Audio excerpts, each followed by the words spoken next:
Welcome to Lecture 27A. This is a two-part lecture series. In the one case, we're dealing with the divergence theorem, but now we're going to look at an application where we're dealing with delta functions in 3D. And in the second Lecture 27B, we'll look at a superposition problem. So the material for this lecture comes from reading Assignment 5, Sections 3.2, which is dealing with cylindrical geometry, and Section 3.5 and an additional problems in Section 5 that deal with Dirac delta functions. So the objectives for this particular lecture are the application of the divergence theorem for an electrostatics problem, assuming a Dirac delta function for the source term, rho. The concepts and visualization skills are to develop procedure for determining the field for a cylindrical symmetry example where the source consists of a filament and a sheet, and also just to introduce or reintroduce the principal superposition. We'll not exploit to an extent in this lecture, but in the next lecture we'll go into more details. As usual, the second slide is the summary of the slides to follow, so we will just move on. All right, so this is sort of a similar slide to what we had when we dealt with just a cylindrical geometry. So I'll just go through it very quickly. This is for the case of a Dirac distribution example in terms of characterizing the charge density, which is the source term, and this is for an irrotational field problem. Here we're going to assume a homogeneous medium, and so homogeneous means that essentially any constants are just scalars. They don't depend on position. And as we saw in a previous lecture, typically we would work with field quantities. And so we could have a displacement vector D, or we could choose a vector, vector E representing electric field. And so we could either use this pair or this pair, right? In our case, to sort of reduce the clutter, we're just going to call D F, and we're going to call rho subscript E as rho, just to keep things simple. So it's understood whether or not we're going to be using D or E as part of the problem, or at this point it doesn't really matter that much. So we're going to use F insert of D, in which case this would become the curl of F equals 0, and the divergence of F would be equal to just plain rho. All right, so just recall the divergence theorem. The left-hand side is basically an integral over a closed surface, the dot product between two vectors. That's equivalent to taking the divergence of the vector field and integrating over the volume that's enclosed by that surface. Now, because we have these relationships here, the divergence of F is equal to rho, that means this integral just becomes this integral. And typically the rho is given, and therefore if we can compute the right-hand side, we only need to figure out how to extract F from this expression. And under conditions of pure symmetry, of symmetry in the problem, and in fact this becomes possible to do. So let's look at the problem statement.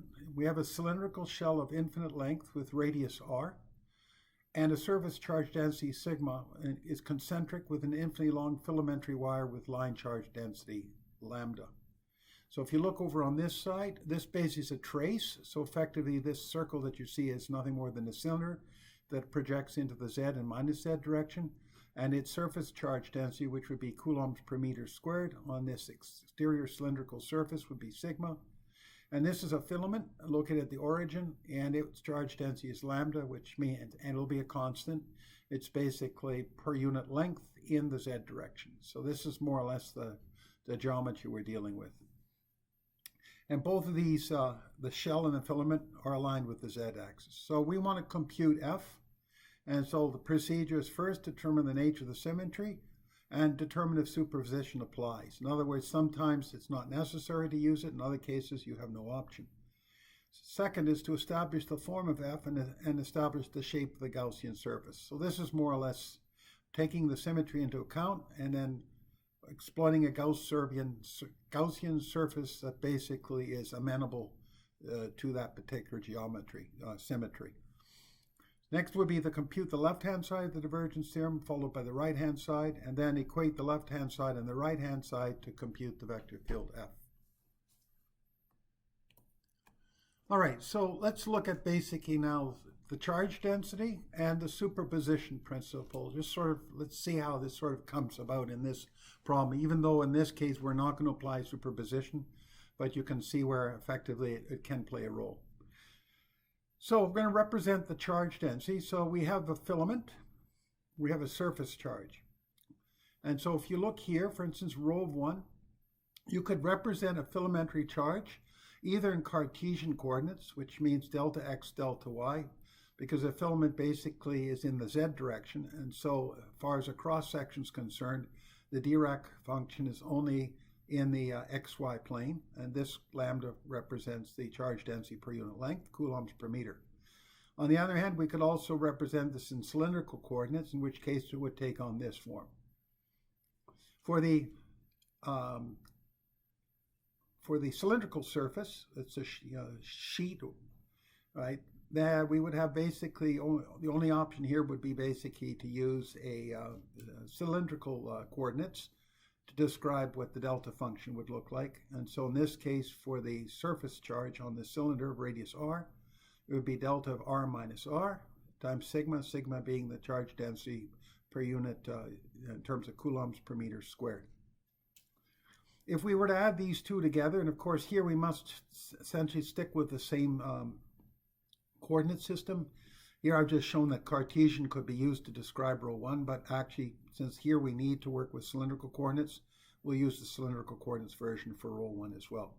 If we add these two together, this basically represents the total charge for the system. All right, so let's look over here now and look at what the principal superposition tells us. We need to divide it into two sub-problems and then add it together. So one sub-problem would be just look at the filament, and another sub-problem is just look at the cylindrical surface. So for this case, we would have the curl of F1 equals 0, and the divergence of F1 is rho 1. For this case would be the curl of F2 equals 0, and divergence of F2 equals rho 2. So these are two independent fields, each one of them basically resulting from a different charge density. Now let's take the sum of the two fields, which is superposition. Okay, if we take the sum of the two, and if we take the curl of both sides, curl of F1 plus curl of F2, because this is a linear operation, this is equivalent to the curl of F. And because this is equal to 0 and this is equal to 0, then the curl of F is also equal to 0. So this is for the total field. Divergence, we can do the same thing. It's a linear operator, so divergence of F1 plus divergence of F2 is equal to the divergence of F. But the divergence of F1 is equal to rho 1. The divergence of F2 equals rho 2. But rho 1 plus rho 2 equals rho. That's the total charge, which is this total charge that we see here. So we could either have solved this as two independent problems, sum the fields, or in this case, because we have basically both the filament and the cylindrical sheet have basically the same axis of symmetry, we can basically solve this as just one common problem, right? And so in this particular example, that's what we're going to do. We're not going to apply the principle of superposition. It's just an extra load of work. We can just take the total charge as a whole and solve this problem. All right, so this is an interactive visualization of the Gaussian surface. So this T basically allows you to move the move this Gaussian surface in and out. This Gaussian surface has a top face, a bottom face, and the exterior cylindrical surface. And so you can play with it. The black line that you see here is this infinitely long filament with a line charge density of lambda, and this yellow is the surface charge, the cylindrical surface charge with surface charge density sigma. These gray arrows that you see here are unit vectors, and these are basically the field. A vector representing a unit vector, so it's the field divided by the magnitude of the field. And the height of the Gaussian surface is capital Z. All right, so if you want to play with this, you'll see what happens is this Gaussian surface basically goes in or out. So for instance, at this point, the total charge enclosed would be everything that's on the filament and everything that's on this surface. If you bring this in and you go inside this radius of r, then the total charge enclosed will no longer include the component due to the cylindrical surface. It'll only include the component due to the filament. All right, this is just a reminder that you might have learned about Gauss's law in ECE 2110. which is the principle we're applying in this problem.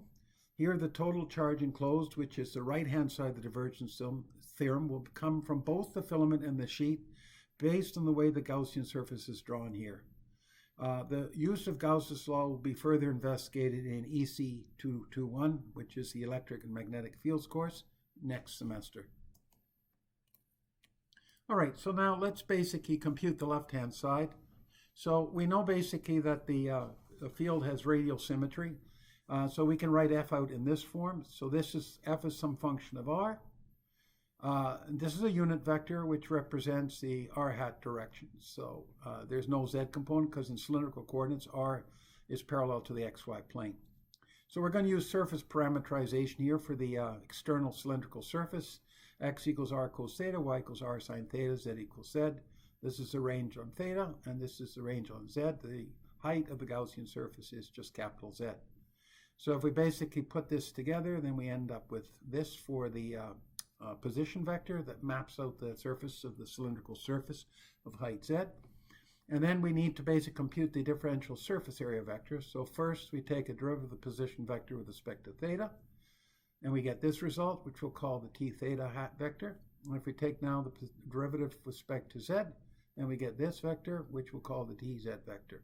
If you take the cross product of these two, which means you just put this in a determinant form, first row being unit vector, second row being t theta hat, and the third row being tz hat, we end up with this result. And we have to check to make sure that this vector is pointing outwards, because the divergence theorem says the surface area vector should be pointing outwards from the surface, and turns out this is agreeing with the convention. So we do not have to multiply by -1. All right, so n1 ds1 for the exterior cylindrical surface is just t theta hat cross tz hat, tz bar, d theta dz, and you end up with this as being the expression.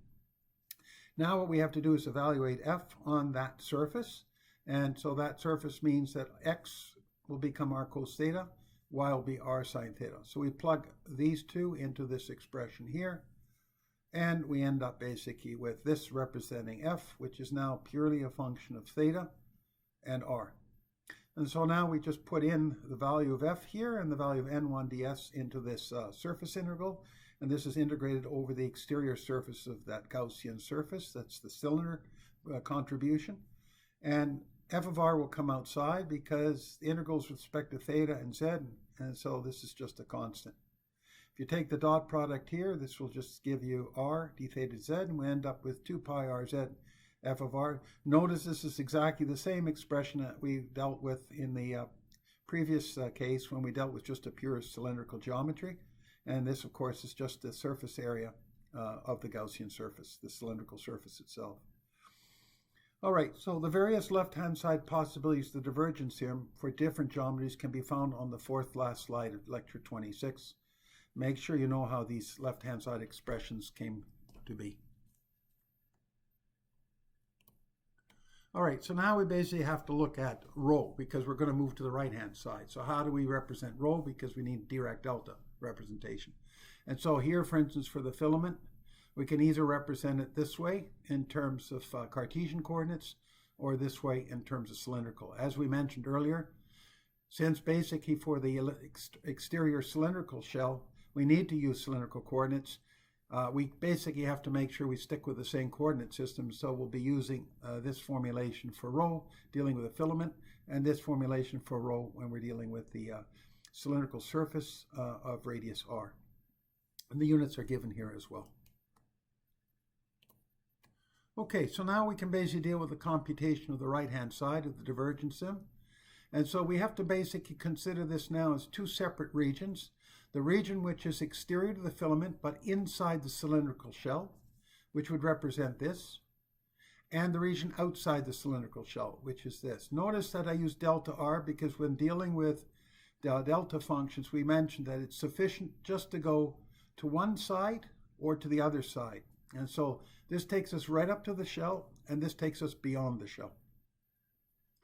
Okay, so inside the shell, we would integrate essentially the volume enclosed by the surface.